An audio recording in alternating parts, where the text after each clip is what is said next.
And that mistake is answering clients' questions. What? Of course you're supposed to answer the client's question. At least that's what most agents think. What I mean is, don't answer a client's question without understanding what's behind the question.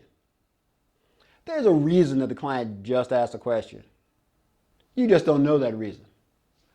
At least not yet. What often happens is a client will ask a question and you're so tempted to answer immediately because you think they want a fast answer. So you want to hurry up and answer and rush something out. And then you answer with a yes or no or some vague, unconfident answer because you're not sure what to say or where they're coming from. Wouldn't it be way better to make sure that you understand where the client's coming from so that you can give the client the best possible answer? One that's confident and correct and not vague? This is the point where you really have to mind your P's and Q's. Not those P's and Q's. Permission and question. I mean, get permission from the client to ask a question followed by a question. Let's watch our friend Typical Agent, how he handles the situation. Should I get the property surveyed so that I'll know where the property lines are? Yeah, if you're going to put up a fence. Otherwise, I don't know if it's really necessary. Is this solid advice for the client? If you look a little closer, you'll see that he said, yes, if you're going to put up a fence. There are 3 problems with this. First of all, Typical Agent makes it seem like the only reason that anyone would get a survey is if they're going to put up a fence. Could there be another reason that a client wants to get a survey? Absolutely. Second, does he know why the client's even asking about a survey in the first place? Nope. And third, he says, I don't know if it's really necessary. I don't know. As an agent, you should avoid saying, I don't know, unless there's some piece of information that you don't have at the moment that just needs to be researched. In that case, you just let the client know that you'll find out and get back to them as soon as possible. But just don't leave them hanging with an I don't know. There is a better way. You just need to get clarity on what's behind the question. Find out why Joe client's even asking about a survey in the first place. Before you start asking a bunch of questions, ask the client's permission to ask questions. It goes something like this.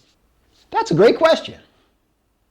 Since there are several types of surveys, just to make sure we're on the same page, you wouldn't mind if I ask you a quick question. This gives the client a chance to say, no, I wouldn't mind.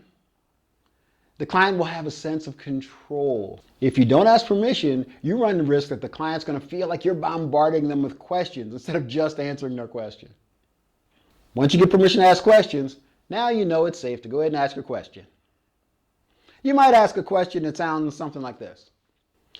Just wondering, is there a specific reason that you're considering a survey? Because there are several types of surveys and they can be useful in different situations. We wanted to know where the property line is because we're thinking about getting a pool.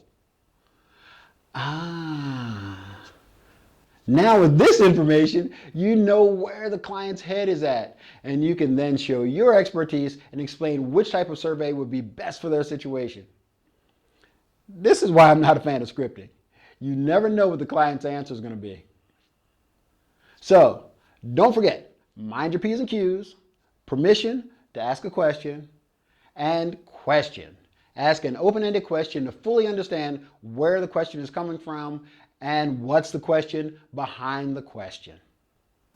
Once you fully understand what's behind the question, you're now ready for the successful delivery of your expertise, confident that you'll give the right answer. Side note, typically you shouldn't have to ask more than 2 or 3 levels deep to get clarity. Always use some common sense. So if you know where the question's coming from, no need to ask all these clarifying questions. Go ahead and answer. The one thing that should always, always, always happen, and that is that you never answer a client's question without knowing the context. Know what's behind the question. As a bonus for sticking with me this long, if you want to know more about surveys so that you can answer this question confidently, check out that video. And that's it for this episode. See you next time.